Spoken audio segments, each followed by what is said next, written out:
all the stuff surrounding the Super Bowl and, leading up to it. And, he's just showing up at the game, showing up on the team playing in San Francisco that year was incredible.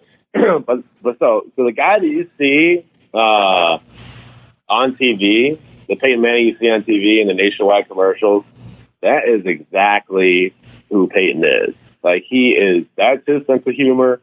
Like, you watch those commercials and you feel like you can just sit down and have a conversation with the guy. He makes everybody feel that comfortable. Like, as big of a legend as he is in the game, really in the world, people know who he is. But can make anybody feel comfortable talking to him about anything. So, and he loves football. Now, he loves football, and he can relate anything to football. So, he's one of the guys I really, really most enjoyed playing with. He helped me get a ring on my finger, which was pretty awesome. But just the knowledge of the game that I gained from him, he passed along to me, and the relationship that I built with him, it was pretty special to have a guy that I was, I remember in junior high wearing his Tennessee jersey to school, and then I got to play alongside him and actually help him learn Coach Kubiak's offense in his last year in the league. So kind of a crazy, football circle of life right there. So you're sitting there explaining the offense to Peyton Manning. That's kind of amazing. Yeah, crazy, right? Yeah, I was rocking his Tennessee jersey and when I was about in 7th grade, and then I was out there on the field catching passes and telling him, hey, I'm gonna run this route this way, and you'll probably hit me over here. And yeah, it was kind of surreal the more I think about it.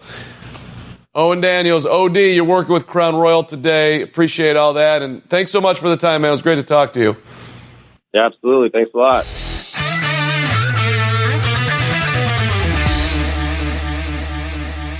My final thoughts today, just want to rewind back to the managerial search the Cubs are under, and it certainly seemed, again, like last week, that David Ross was interested. Now, what will Theo Epstein do?